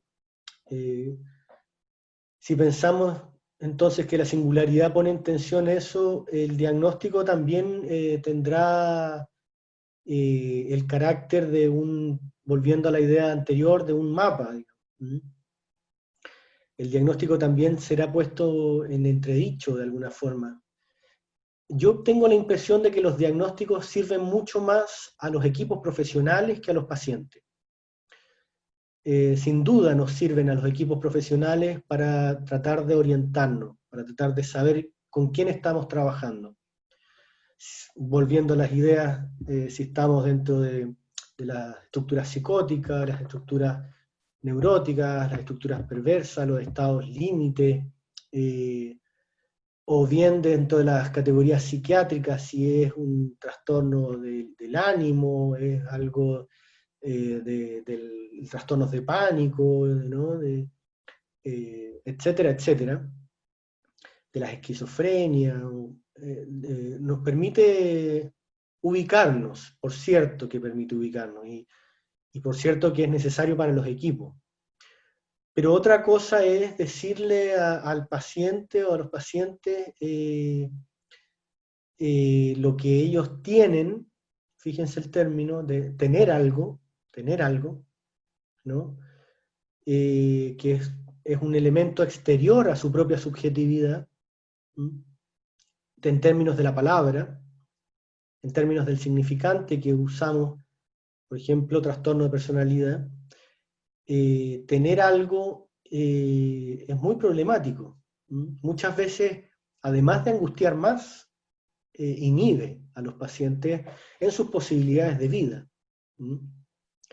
Se sitúan, esto es muy común, se sitúan frente al otro como un trastorno de personalidad, como un depresivo, como un esquizofrénico, como un etcétera, etcétera.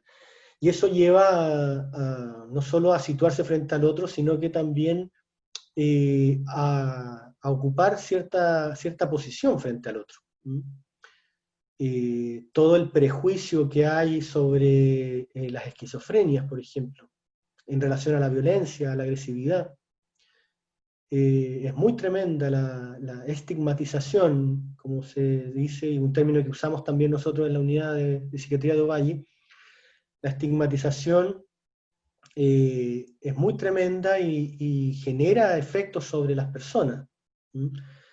En ese sentido, la psicoeducación que preguntaba José Ignacio, eh, bueno, habrá que pensar a qué se refiere y qué es psicoeducar.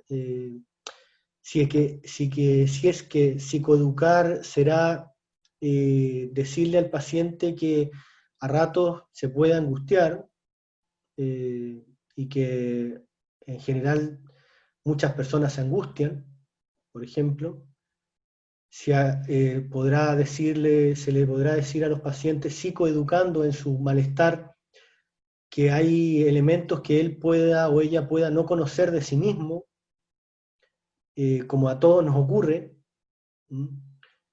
Se puede psicoeducar en que a ratos se pueda frustrar, como también a mucha gente le puede ocurrir, que a ratos se le haga difícil dormir, también puede ocurrirle, que a ratos se le haga difícil relacionarse con otras personas, también pudiese ser una psicoeducación. Y si se fijan, estoy apuntando a varios elementos que pueden ayudarle a situarse al paciente frente a los otros, ¿no? Y no es lo mismo que decirle, usted tiene un trastorno de personalidad y le voy a explicar lo que usted tiene, digamos, ¿no? Esa psicoeducación yo la problematizaría, la repensaría y viera qué tipo de psicoeducación podemos eh, trabajar.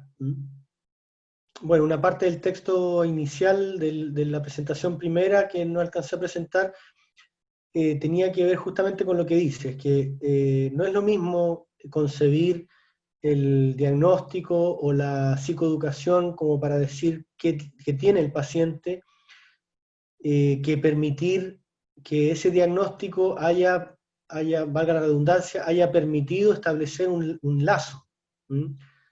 Que a veces, tal como tú dices, hay pacientes que están, volviendo a la metáfora, en absoluta alta mar, sin ninguna orientación, y el lazo social, no hay que olvidar que es un lazo social el de tratante-paciente, y frente a un cierto marco conceptual o teórico clínico, no hay que olvidar que hay un lazo posible. La distinción que yo haría o lo que agregaría a lo que tú dices, que estoy muy de acuerdo, es cómo podemos tratar con ese término, llamemos trastorno de personalidad, o otro, ¿no? Puede ser el depresivo, como decía, cómo podemos ocupar ese término para que poco a poco el paciente o la paciente vaya nombrando algo de sí mismo. Por ejemplo, tal como tú dices, invitar al paciente a que diga, bueno, ¿y a usted qué se le ocurre que pudiese ser el trastorno de personalidad? Yo también le puedo ir comentando algunas cosas, pero también me gustaría escuchar a usted qué idea se hace con esto, ¿no? Y a partir de eso podemos escuchar tal cual qué resonancias está teniendo el paciente con estos términos.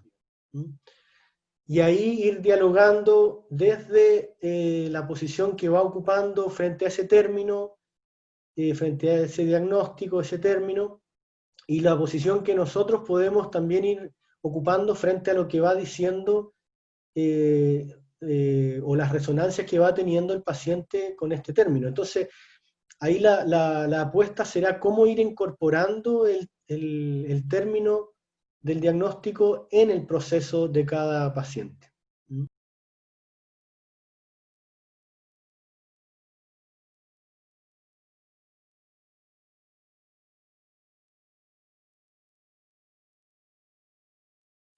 Sí, tal como tú planteas, a veces conviene, a veces no conviene trabajar lo traumático propiamente tal, digamos, el núcleo traumático, por llamarlo así, ¿no?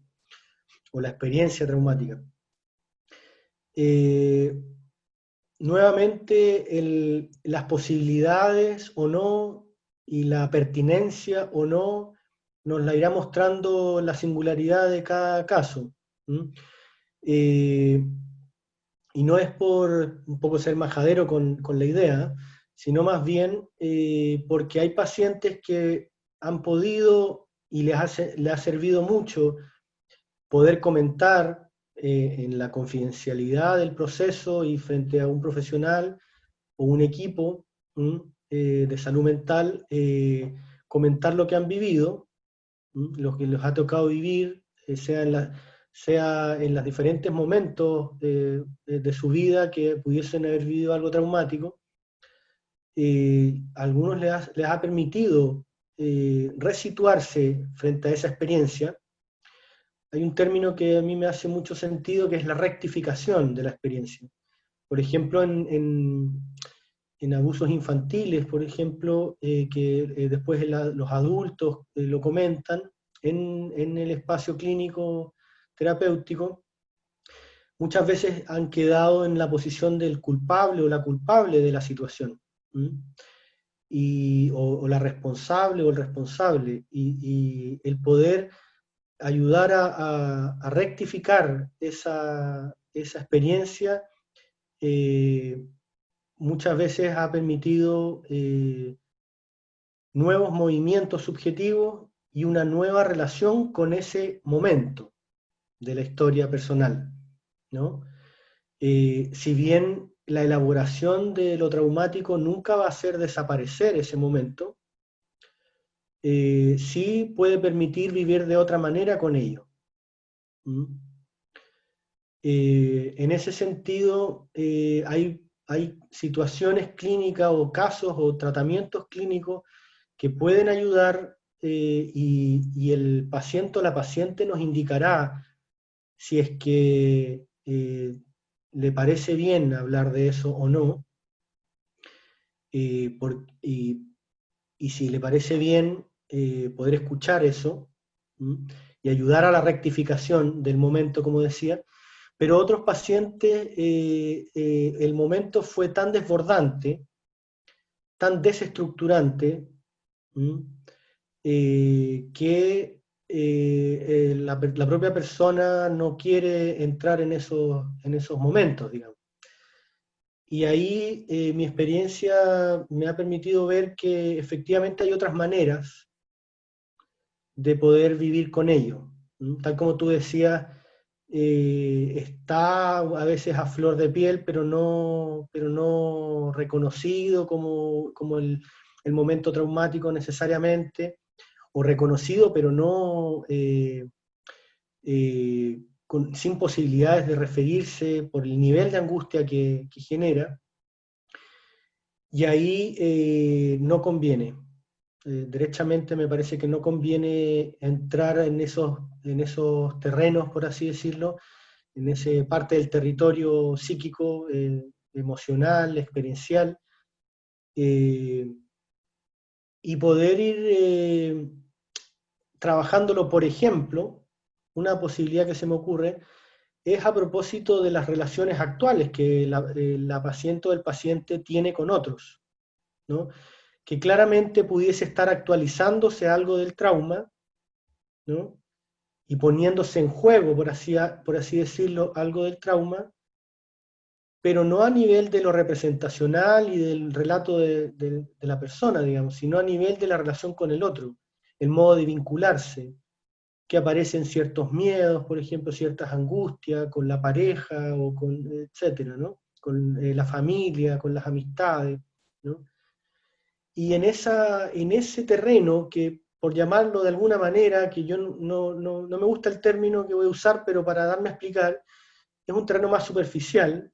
No me gusta el término porque tal como tú dices, me parece que está absolutamente activo el momento o la experiencia traumática, esto excesivo, esto irrepresentable, pero es en el sentido, digo, más superficial porque estamos hablando de un presente, de una relación presente, de una forma de relacionarse o de vincularse o de posicionarse frente al otro actual, y por lo tanto lo presente en este caso nos puede permitir eh, que el paciente o la paciente también se dé mucho más cuenta de dónde están las dificultades. ¿Mm? Y si te fijas, podemos pensar más bien en dificultades que en lo irrepresentable. En ese sentido, el timing de lo primero que presentaba, de los movimientos que nosotros podemos ir haciendo como clínicos frente a los movimientos que hace la oscilación del paciente, también es fundamental. Y cuando hay que dar un paso atrás, es necesario hacerlo. ¿Mm?